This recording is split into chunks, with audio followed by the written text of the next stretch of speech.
Welcome to another exciting episode of Purana Talk with Leon and Alan.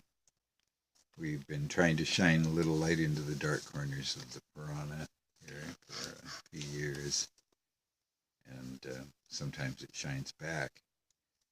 Anyway, welcome. We are in the Garuda Purana, chapter 10, I think. Of the second section, Khanda, if you will, entitled The Gratifying Nature of Shraddha. Garuda said, after Sapindikarna has been done and the annual rites performed, the deceased may obtain godhood, manhood, or birdhood, as the case may be. Footnote.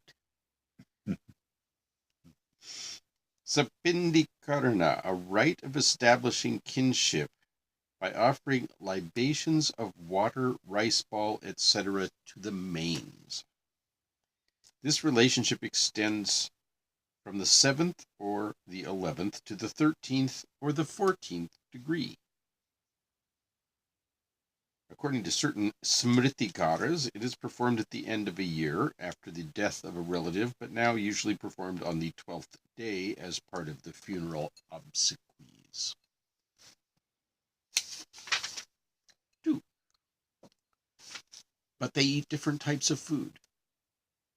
How can Shraddha satiate them? The Shraddha food is eaten by the Brahmanas or given as oblation into the fire. The Pinda is given by the good as well as the bad relative. How can the ghost discriminate? Why should the Shraddha be performed on a particular day?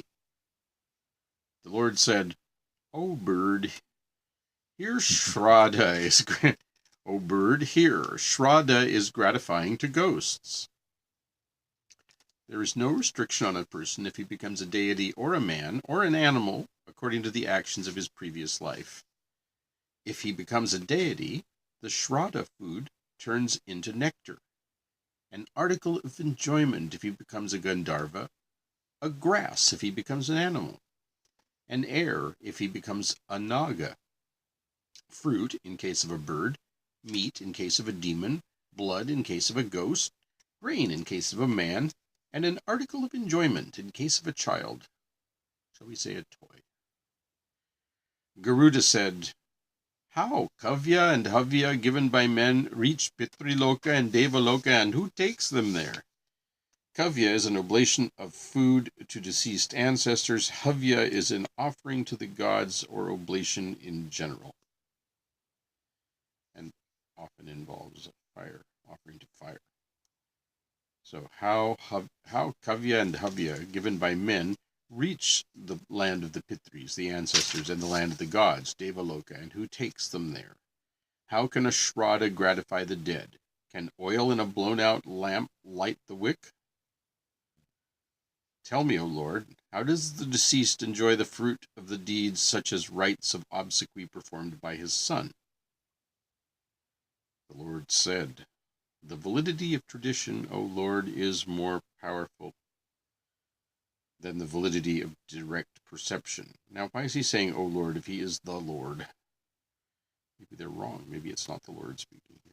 The validity of tradition, O Lord, is more powerful than the validity of direct perception.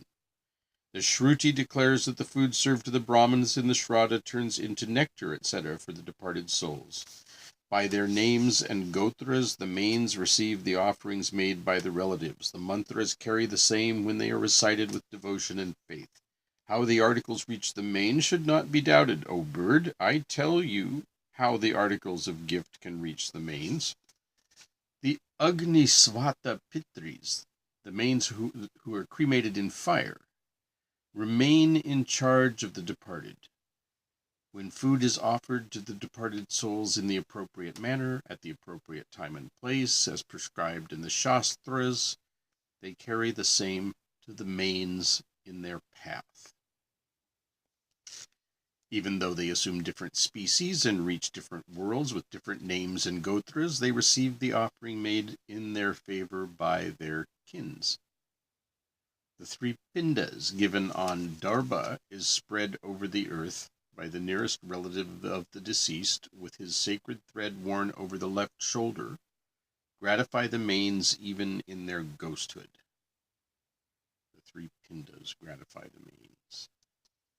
And again, this reference to wearing the sacred thread the opposite way when doing death-related rituals or dealing with death. 1819. Those who have been pious on the earth in all ways do not go to the torture place. These, as well as those who have assumed multifarious forms and those who are born in low species, obtain whatever food they need in their species. Just as when the cow is lost in the herd of cattle, the calf searches for her and ultimately finds her, so the Shraddha food searches for the deceased person, though he is set on journey or has assumed a different form. The manes consume the Shraddha victuals in the company of Vaishvedevas, Vasus, Rudras, Adityas, ancestors, Shraddha Devas. When gratified, they gratify the deceased person. Just as a pregnant woman gratifies herself and her fetus by satiating her desire, so also the deities gratify themselves and the manes by partaking the Shraddha. They feel elated at the approach of Shraddha time, thus thinking in their mind they reach the Shraddha place with the spread of imagination. Staying in the horizon, they eat with the Brahmins in their aerial form, they eat with pleasure. That was 25. 26. Whosoever be the Brahmana invited for the feast, they enter his body, eat, and return to their abode. If the performer of Shraddha, such as the son of the deceased, has invited a single Brahmana for Shraddha, the father stays in his stomach, the grandfather on his left side, the great-grandfather on the right, and the consumer of Pinda at the back. During the period of Shraddha, Yama releases even the ghosts and the manes staying in hell, who, being hungry, run to the world of mortals to receive the offering made by their relatives. They repent for their misdeeds, while they desire to be served with the milk rice mixed with honey by their sons and grandsons. Therefore the descendant should gratify them with the milk rice. Garuda said, O Lord, now tell me, has anyone seen the manes descending from the other world and partaking Shraddha on this earth? The Lord said, Hear, O Garuda, I shall tell you how once Sita saw in the body of a Brahmana the manes, the father-in-law, grandfather-in-law, and the great-grandfather-in-law. At the behest of his father, Rama went to the forest. When he reached Pushkara, the holy center, together with his consort Sita, he performed Shraddha with the ripe fruits Sita collected from the trees. When the sun reached the middle of the sky, the sages who had been invited by Rama presented themselves. When Sita saw the sages, she was extremely delighted. By the instructions of Rama, she served them with food. Then, all of a sudden, she got away from among the Brahmanas. Covering herself behind the bushes, she hid herself. Then, having learnt that Sita had gone all alone, Rama was anxious and lost in thought. He wondered why she had gone away so soon without feasting the Brahmanas. He thought to himself, maybe she felt shy. I shall search for her. Thinking this way, or that he himself feasted the Brahmanas. When the Brahmanas went away, Sita returned. Then Rama spoke to her. Why did you leave when the sages came here to the forest? Let me know the reason of your abrupt departure. Then, addressed by the Lord, Sita stood with her face cast down. With tears flowing from her eyes, she spoke thus to her Lord. Sita said, O Lord, hear. I saw a wonder here. I saw your father in front of the Brahmins dressed in royal costume. I saw 2 elderly folk donning the similar garb. On seeing your father, I moved away from his presence. Attired in bark and hide, how could I serve him with food? How could I offer him food in a vessel of grass in which even slaves would not eat? How could I, full of perspiration and dirt, go before him knowing that he had never seen me before in that miserable state? I felt shy and moved away from his presence, O Rama. On hearing these words of his beloved, Rama was surprised at heart, thinking that it was a miracle never witnessed before. Thus I have told you how Sita saw the mains. Now here in short is another account of Shraddha. So the story ended in 50? Yeah.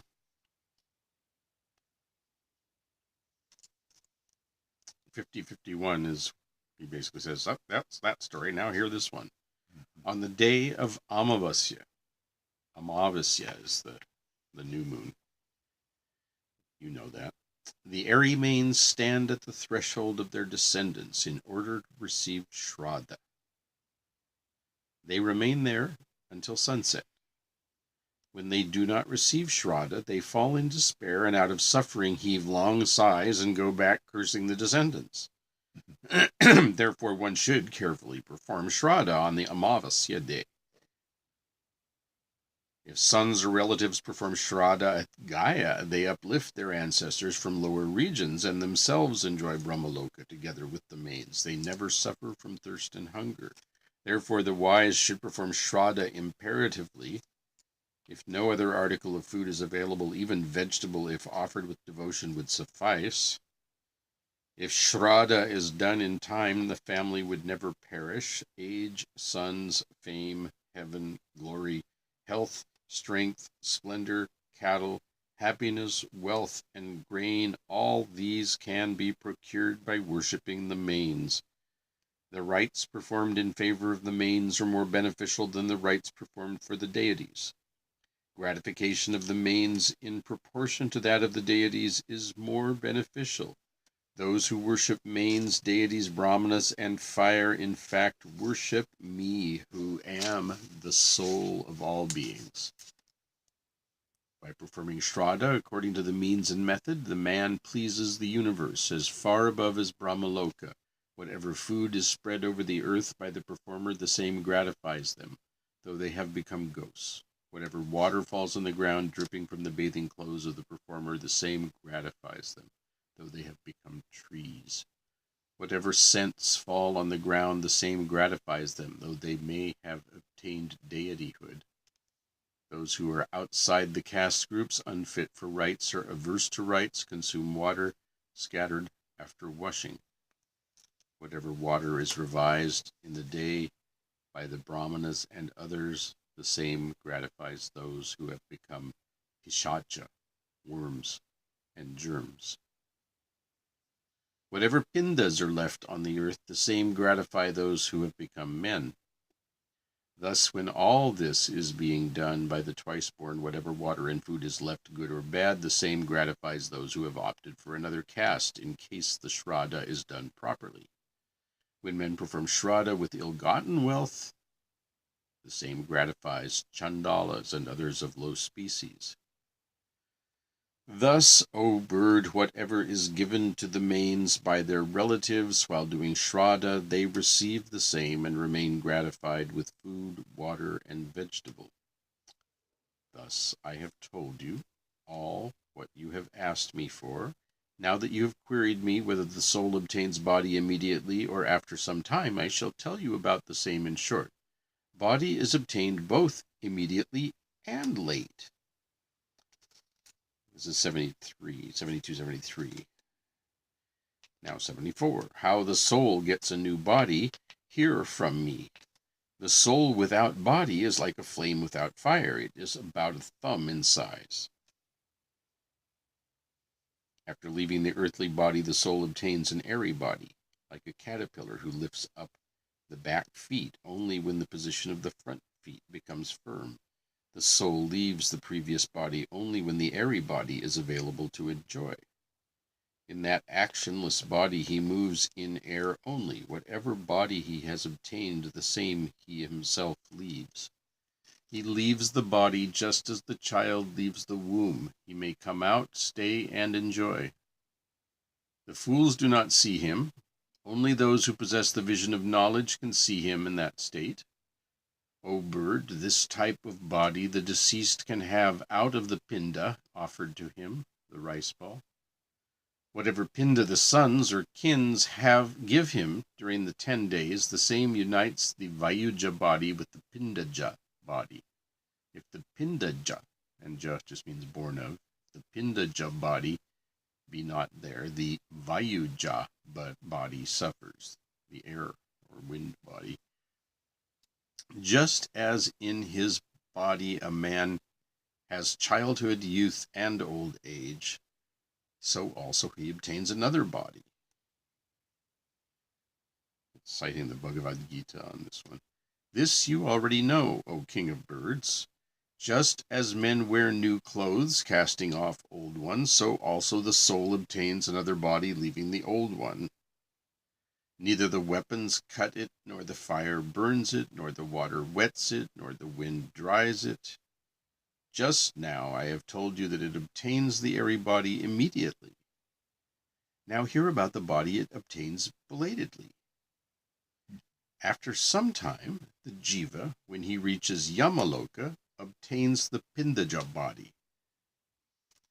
As directed by Chitragupta, he suffers in hell. Having suffered tortures there, he is born in the low species, as an animal, a bird, etc. There, too, very full of attachment, he suffers from the result of good and bad actions, O king of birds.